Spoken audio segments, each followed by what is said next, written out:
Okay. So finding your feet, just taking a moment to settle in.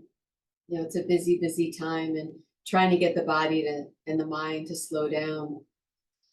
And if you just stood here and kind of felt the length of your body, it might start to rock on its own, like rolling into the heels and rolling into the ball of the foot.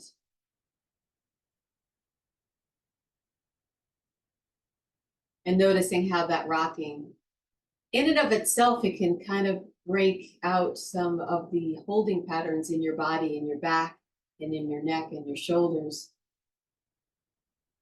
And then you can invite a little bit more of that movement. So just pushing into the ball of the foot and then back into the heel. Balance is a very dynamic thing. It's never a fixed thing. It's always happening in the body. So when we take a small movement like this, we notice how the body automatically catches us to keep us from falling forward or from falling backwards. And staying in that vertical line is something where the body mind is always trying to do. So if I go left and right, this one's a good one if you have a tendency to sit in one half of your body more than the other. So if you kind of like stand on one hip, which I've noticed that since doing Tai Chi, I really don't do that so much anymore because of the basic understanding that one hip capsule is getting stretched out and the other one isn't. So I try to keep my weight in the middle of my feet more. But if you have a lot of one-sidedness going on, then you'll notice the difference in the feel of the hip from one side to the other. And that might refer up into the shoulders and into the neck.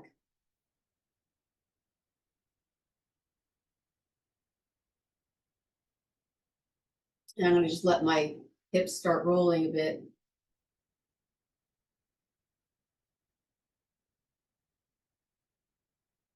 The exercise we're a little more used to doing. Again, I'm bringing chi, circulation, and fluid to my hips and moving out stagnant energy, which of course winter invites a lot more stillness, and it may take a little bit more effort to get you to get up and get moving. And if that's the case, start gently, because movement begets movement. So if you start moving a little, you might find yourself moving a little bit more. And then circle the other way.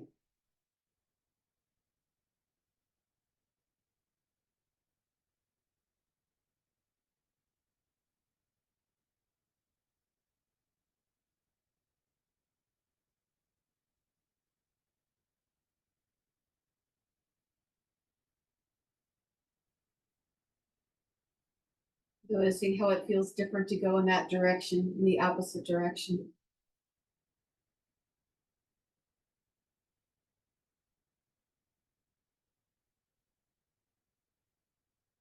Okay, I'm going to bring my feet together, bend the knees, and circle there.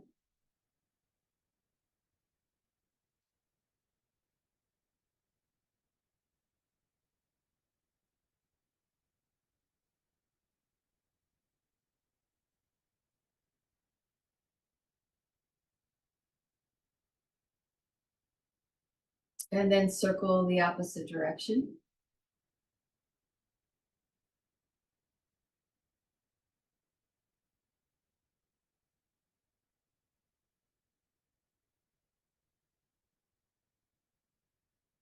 And then roll the shoulders.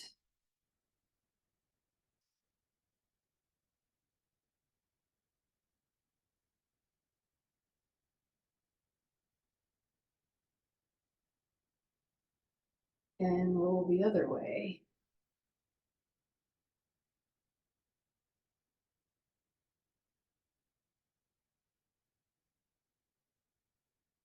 All right. Last, the head. Gently bringing the ear towards the shoulder and then dropping the nose forward. And you could notice that your head, it really weighs something. And as you roll your head to one side, you feel more pressure in the foot on that side. So if you're really relaxed, you can feel the transfer of weight all the way down to your foot.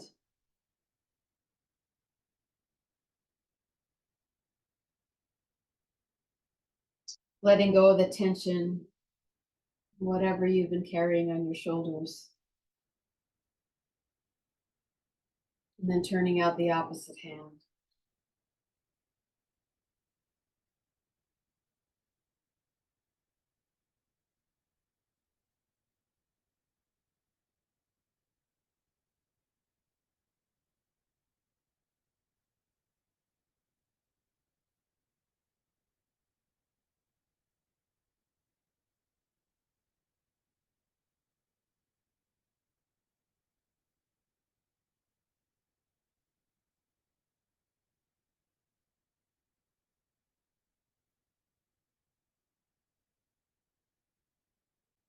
Okay.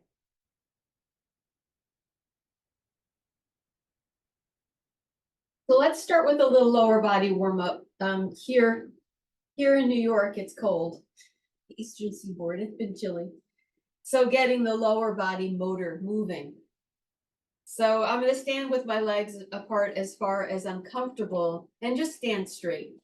And just take your hands and kind of notice how your back feels. You may already kind of notice that you have a slant in your pelvis or something's going on there, right? And that when we do the sit, we want to make sure we sit with correction. So if you have a posterior tilt, your low back might be kind of flat already in this position, but if you have an anterior tilt, it's not going to be flat yet. So taking the front and the back, putting a hand on your low back and feeling into that curve or the flat shape and the lower dantian, and just holding that, letting the low back stay in length or lengthening, and using a little bit of core of support to keep that position. So it feels like the bottom of the pelvis is facing the earth as I soften the hips and then slightly bend the knees. I'm going to place my hands in my hip creases and begin to rise up through my crown. So I'm pushing down in my hands and rising up through the crown and bringing the chin in ever so slightly.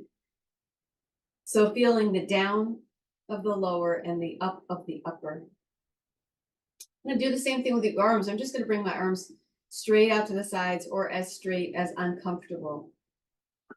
And I'm reaching from side to side. So first I'm trying to separate my fingertips from one another. And then it's almost as though somebody's pulling my hands. I'm going to bend my elbows back. So I activate the muscles between my shoulder blades. And then bring my fingertips to get towards one another as though there's magnets on my fingertips. Keeping that outward push of my elbow as I bring my hands in. Okay, so I'm expanding my shapes.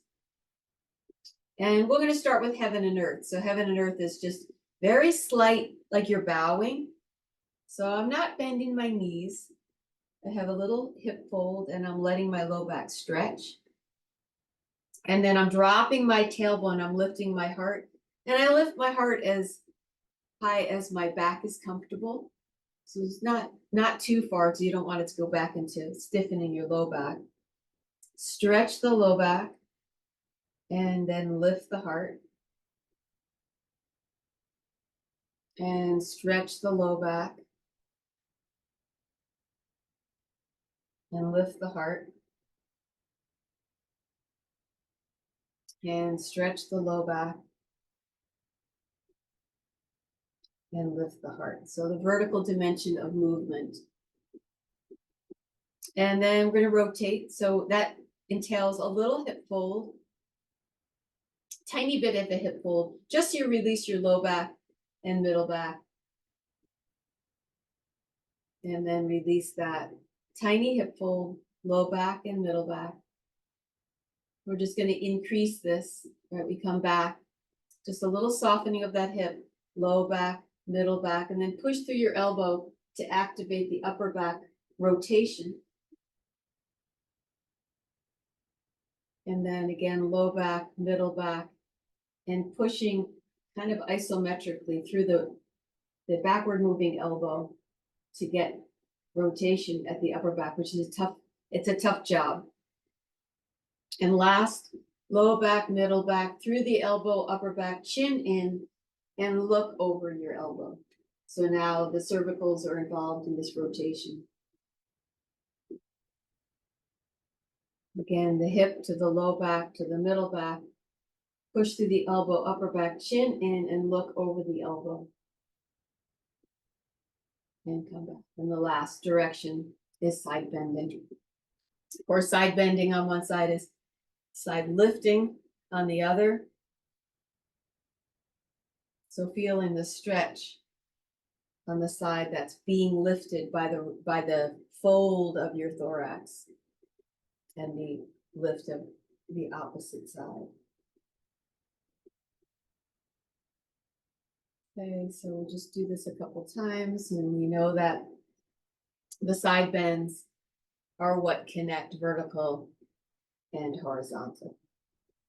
Okay, so we come back and we go into stretch the kidney and a little bit of side bend and rotation, and turn and lift the heart, and a little side bend and rotation, and kidney. Do one more in that direction. You're carrying the circle mostly through the movement of your spine. Your legs are stabilizing. And turn the other direction. Side bend and rotate. Heart up. Side bend and rotate. And one more.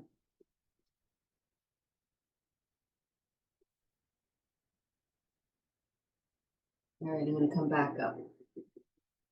We're going to step in and open the arms again. And reach back the wrist and then the fingertips and just let all that stretch. Not only am I stretching the front, but I'm trying to wake up the back, to ask the back to carry the weight of my arms instead of asking the front to carry the weight of my arms. So I was saying the other day, Qigong number 2, to me is one of the harder ones, because the temptation when you come back into the circle is to defer to the muscles on the front of your shoulder rather than to continue to use the back. Right, so I'm going to do the turn. I'm going to sit a little bit, open my low back. So we already did that. And I'm going to open the hip that I'm leaving. So the knee stays with the toe. I fold the hip so I can rotate the foot outward. And then there's a place at which your foot takes you so far, your leg turn takes you so far, and then your spine continues to rotate so your hands frame your foot. Okay, so there's a little bit of back turn. You release the back. And you then bring the toes back in. So first it's the legs, turning the body. Then it's the spine, continuing the turn. Then you release that kind of coiled energy of the spine. And that fold of the home hip brings the toes back in. So we're going to open, because I'm just saying again and again, this is about getting the back to carry your arms, fingertips back. But because all of our tasks are forward, the front gets tight. So this releases the front and strengthens the back. You can put a little energy into that. And then release your wrists. And we're going to do this one more time. I rarely do Qigong number 2, and that usually tells you something. If you rarely do it, you need to do it more. So turn, and then turn the spine. Keep pushing out through your elbows as you draw nearer with your fingers. Turn on the heel, just out to the diagonal, and then turn the spine so that the hands frame the foot. then release the spine. It really teaches you the difference between the leg turns and the spine turns. Turn, lower body, then upper body. Release upper body, and then release lower body. And one more time, lower body, then upper body. Release the upper body, and then the lower body. Okay, so we're just gonna open the arms one more time, activate the back, release the front, and then bring the hands into a vertical circle. So we're gonna continue this motion, turn, and this time we just turn the lower body, and then we turn the neck, we look back to the front, and then release both arms and come back. And round into a vertical hold. Turn the lower body. Then turn the gaze forward. And then release the arms, and that energy helps me release the spine and bring the leg back. Hold the ball. Turn the body. Bring the gaze forward. Release that home hip and the arms. And come back to forming the vertical ball. Turn the body. Gaze forward. Release the home hip and the arms. And this time we're just going to come back to holding the round ball. Push out through your elbows, wrists, and fingertips. So there's a lot of teaching in there, and that actually helped me with the very first move of the form a lot to understand what was going on, to separate upper and lower. I'm going to push my hands down, and just because the one comment that was made about the vertical Qigong, we're going to do that one, just a few of those. So Qigong number 1, my fingers are straight to the floor, and I'm slowly lifting my arms. So relaxing the back to let the arms go forward, away from the back. But then I feel a little bit of the qi sinking and, using my lower dantian and coming up through my spine to bring my hands up. So if I'm kind of sunk in the spine, you see that that's going to be more work for my shoulders. But if I relax my back to send the hands forward, and then I lift up through the spine is doing part of the work of raising the hands. And now I'm more vertical for being able to do this exercise properly.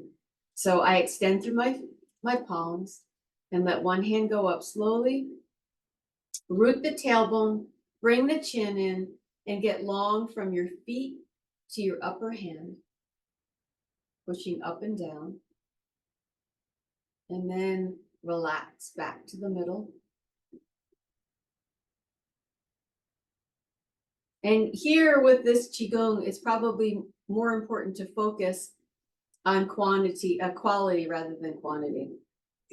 So one hand drops and the other one lifts, and I want to get long from my feet to my crown. So the lengthening of my whole body helps me get into the vertical position of the arms, pushing up and down, and then release.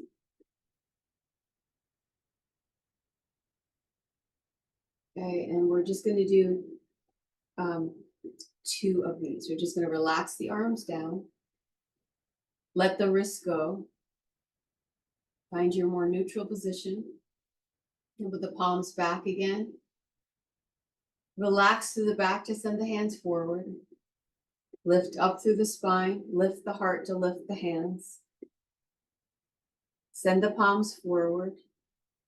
Root the tailbone, bring the chin in, lengthen the body from the foot to the crown, and push your hands at the end up and down.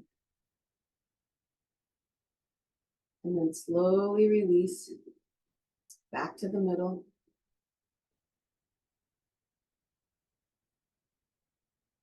And One drops, one starts to lift, chin in, tailbone down, long from the feet to the crown, push from your foot, from your hand to hand. You're as much trying to lengthen your body as anything, because when the lengthened body will position the shoulder better. And then come back. And now we're just going to go straight into the turnaround to the back. So I want to keep my front hip still and my front hand and turn away, letting the spine rotate. Keep your hips as level as possible. Pushing the hands away from each other once you've reached your range. And then slowly come back with intention to keep a good track of the hand that's moving. Just going to step a little forward away from the wall. Again, I established my vertical, chin and tailbone down, front hip and hand staying, rotating a little bit through the spine. When you've reached as far as you can go, push out from your hands, still the chin in, tailbone down, and then slowly return. So we'll do one more of these on each side, bringing the energy to the lengthening of the upper body, making space in the shoulder joints, chin in, tailbone down, pushing out through both hands. Does make your upper body stronger.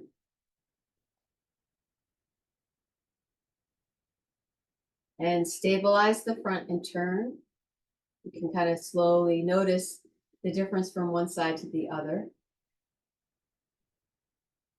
Turning as far as you can and push out, chin in, tailbone down and push. And release. Following an even track with the hand coming back because you're still building muscle back there. Bending the elbows.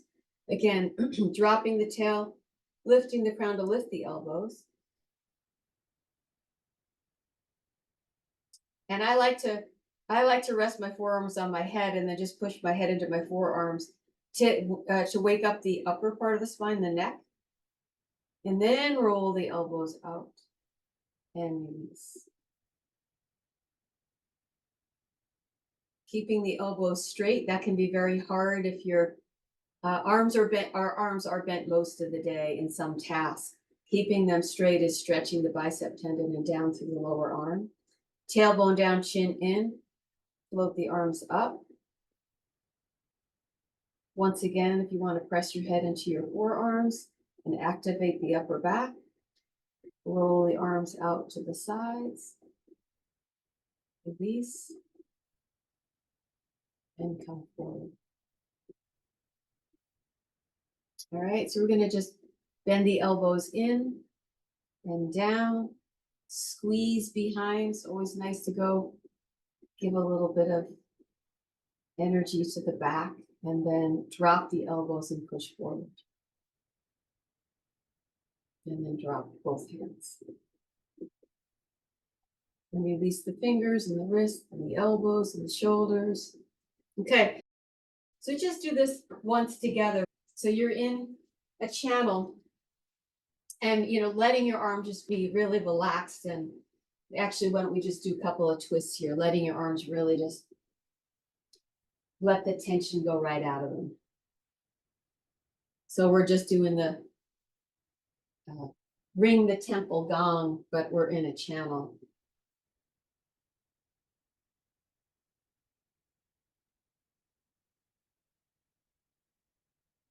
Okay, so let's just take a simple set of moves, that being ward off, pull back, and press. And not worrying so much about being perfect in the arms. Think more of hip crease, hip crease, hip crease, like you're really tired. And you just fall on one foot and you fall on the other foot, because you'll start to get how much you really need to let go in your hip in order to get the sinking energy. Right? So I'm just going to go ward off, pull back. Don't worry about your arm. You're going to let them go a little bit. Pull back, ward off, And if you're not even wanting to keep that form, you can kind of just make an infinity with your arms.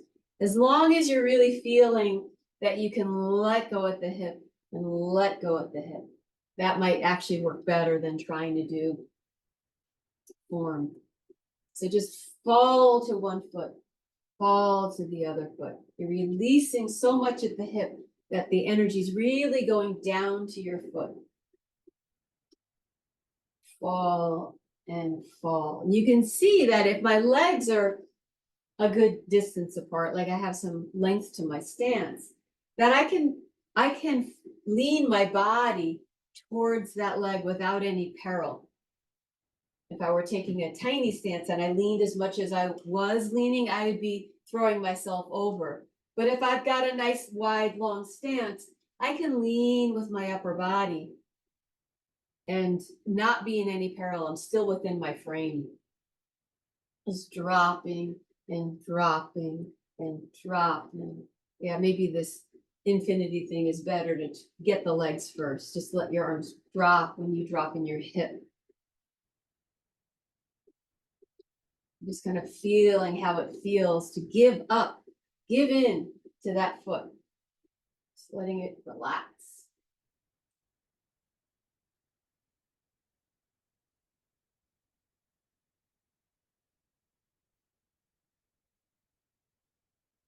All right.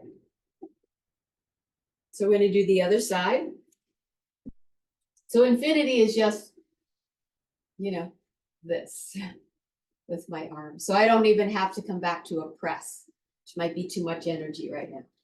So I can start by just flinging my arms side to side and just letting all the tension of the holidays and whatever's going on roll down your shoulders, down to your fingertips and off.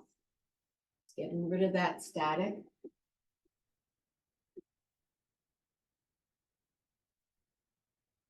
Okay, and then just adding a little soft arm, fall to the front, fall to the back.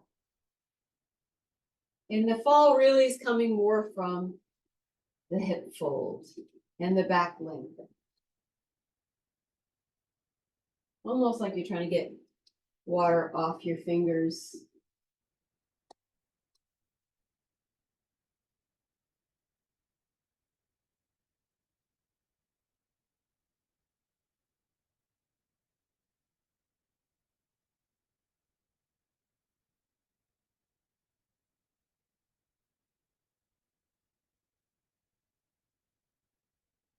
Lean to one side, lean to the other.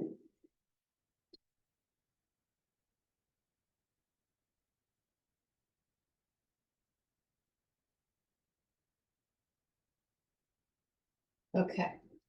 So you do that long enough, you'll start to get the let go feeling. And if you can master that let go feeling, you have a lot more on your side for everything that happens above that. Okay.